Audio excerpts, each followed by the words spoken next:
para pejuang, kembali lagi bersama saya Yudi Sumerta di Sukses Channel. Nah, dalam video kali ini saya akan membahas tes kompetensi bidang pedagogi umum semua guru. Nah, sebelum kita lanjut, ingat like and subscribe dulu. Jadi, agar saya termotivasi untuk membuat video-video lanjutan. Langsung saja, SKB materi pedagogi untuk semua guru. Soal 1. Seorang guru setelah melaksanakan penilaian selanjutnya menganalisis hasil penilaian. Ternyata terdapat beberapa peserta didik yang belum mencapai tingkat ketuntasan. Peserta didik yang belum mencapai ketuntasan mengalami kesulitan yang berbeda-beda. Maka, strategi pelaksanaan pembelajaran remedial adalah A. Pemberian bimbingan secara kelompok, B. Pemberian bimbingan secara individu, C. Pemberian pembelajaran ulang, D. Pemberian tugas-tugas latihan secara khusus, E. Pemanfaatan tutor sebaya.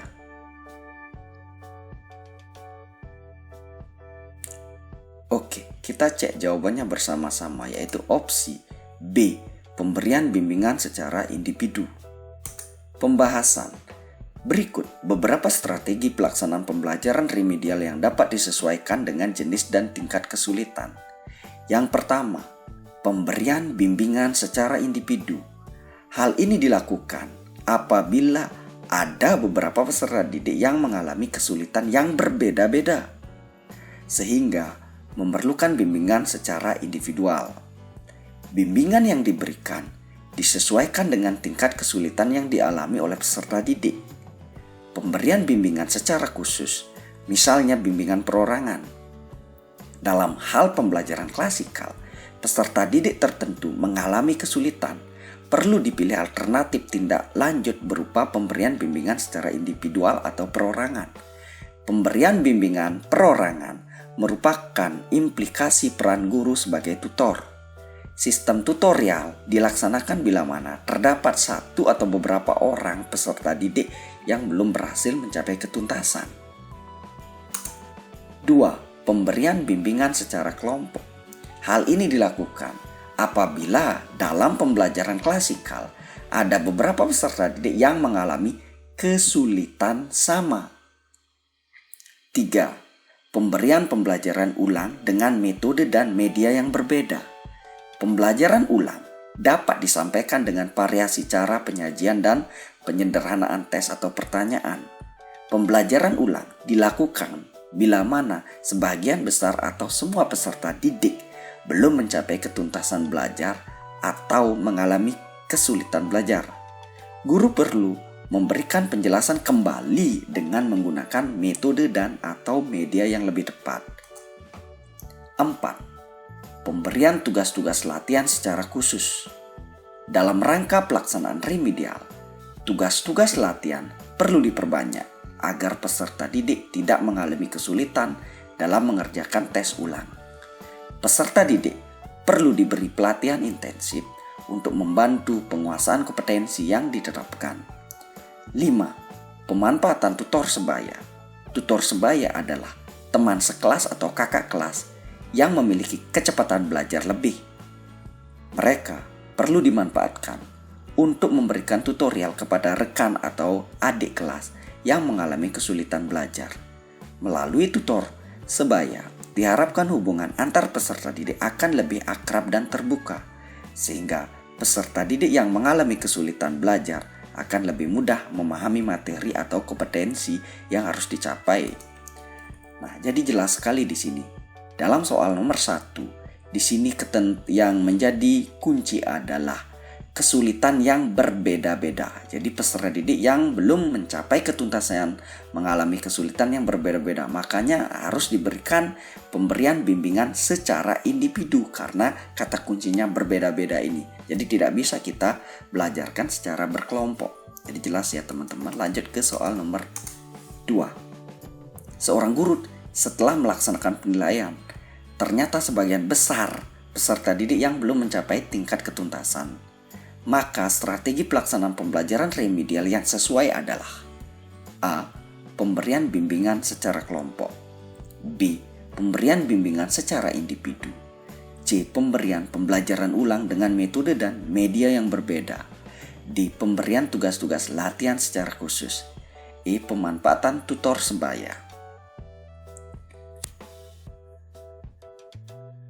Oke, kita cek jawabannya bersama-sama adalah opsi C. Pemberian pembelajaran ulang dengan metode dan media yang berbeda. Jadi sebelumnya sudah saya jelaskan, kata kunci dalam soal ini adalah sebagian besar peserta didik yang belum mencapai tingkat ketuntasan. Jadi hal yang paling tepat adalah pemberian pembelajaran ulang dengan metode dan media yang berbeda.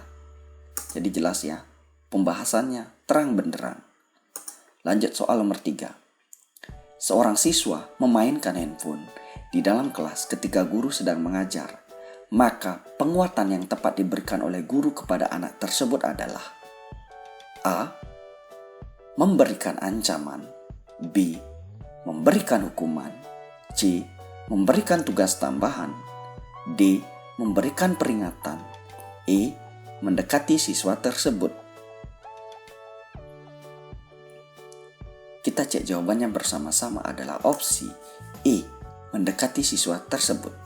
Pembahasan. Dalam proses pembelajaran, seorang guru harus bisa memilih solusi jika ada siswa yang melakukan hal yang kurang baik dalam pembelajaran. Siswa diharapkan menjadi sadar dan tidak mengulanginya lagi. Dalam hal siswa memainkan handphone, maka guru bisa mendekatinya dan bicara dari hati ke hati agar siswa dapat mengubah perilakunya. Jadi, untuk ancaman, hukuman, tugas tambahan, peringatan ini belum begitu tepat kita berikan. Nah, apabila sudah didekati, sudah berbicara hati ke hati, tidak menimbulkan perubahan, baru bisa kita ambil tindakan-tindakan yang opsi A, B, C, D ini bisa diberikan. Lanjut soal nomor 4. Dalam memilih dan mengembangkan materi pembelajaran, Ibu Erni selalu menyeleksi materi pembelajaran yang telah teruji kebenarannya, tidak ketinggalan zaman, dan memberikan kontribusi untuk pemahaman ke depan. Kriteria penyeleksian dan pemilihan materi pembelajaran tersebut memenuhi kriteria A. Sahih, B. Signifikan, C. Kebermanfaatan, D. Layak dipelajari, E. Menarik minat. Oke, kita cek jawabannya bersama-sama adalah opsi A. Sahih. Nah, sahih atau valid artinya materi yang akan dituangkan dalam pembelajaran benar-benar telah teruji kebenarannya dan kesahihannya.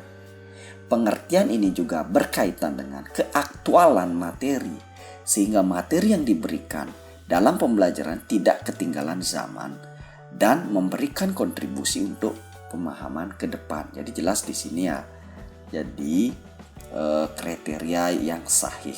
Kita lanjut soal nomor 5. Penilaian pembelajaran bertujuan untuk mengukur pencapaian hasil belajar peserta didik. Ketika dalam suatu kegiatan penilaian pembelajaran, guru menggunakan instrumen yang berbeda antara peserta didik laki-laki dan perempuan, maka kegiatan penilaian tersebut dikategorikan sebagai tindakan yang tidak A. Objektif, B. Adil, C. Sahih, D. Akuntabel, E. Valid.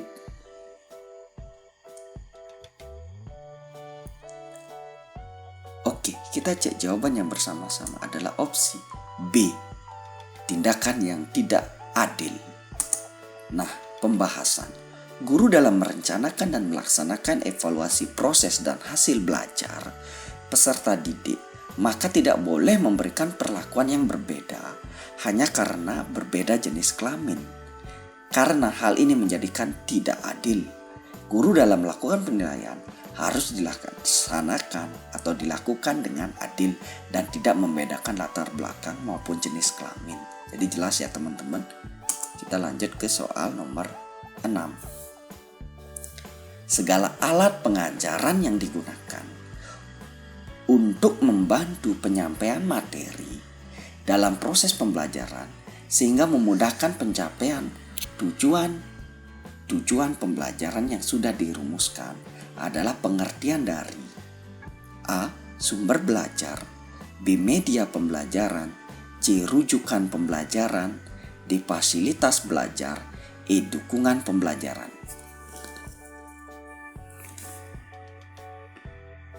Oke, kita cek jawabannya bersama-sama adalah opsi B. Pembahasan. Segala sesuatu yang digunakan untuk membantu dalam penyampaian materi atau informasi dalam proses pembelajaran dengan tujuan untuk mempermudah proses penyampaian informasi agar efektif dan efisien disebut dengan media pembelajaran. Jadi jelas ini yang paling tepat adalah segala alat pengajaran yang digunakan itu adalah media pembelajaran. Lanjut soal nomor 7. Kegiatan mengembangkan kisi-kisi penilaian dalam prosedur penilaian pembelajaran dilaksanakan setelah A. Tujuan pembelajaran diketahui, B. Teknik penilaian ditentukan, C. Penilaian telah dilaksanakan, D. Instrumen penilaian telah disusun, E. Kunci jawaban disusun.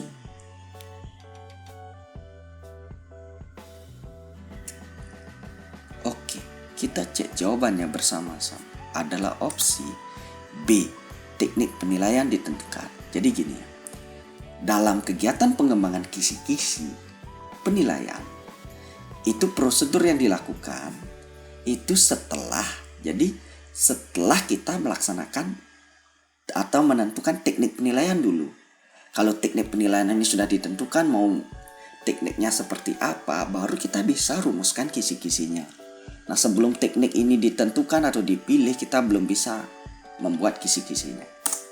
Pembahasan sesuai dengan langkah-langkah yang dilakukan guru dalam menyusun perencanaan penilaian pembelajaran.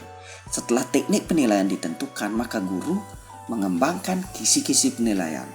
Kisi-kisi yang dibuat memuat materi, indikator pencapaian kompetensi, bentuk soal, tingkat kesukaran soal, dan beberapa jumlah soal dari setiap indikator pencapaian kompetensi. Jadi jelas ya teman-teman. Lanjut soal nomor 8. Seorang guru harus mampu memanfaatkan media pembelajaran dan sumber belajar untuk mencapai tujuan pembelajaran utuh. Pernyataan berikut yang benar terkait dengan media pembelajaran adalah A. Media pembelajaran yang paling baik adalah media yang berbasis tujuan pembelajaran. B. Sebuah media dapat digunakan untuk semua kegiatan pembelajaran. C. Media dapat digunakan sebagai pembawa pesan dalam suatu kegiatan pembelajaran. D.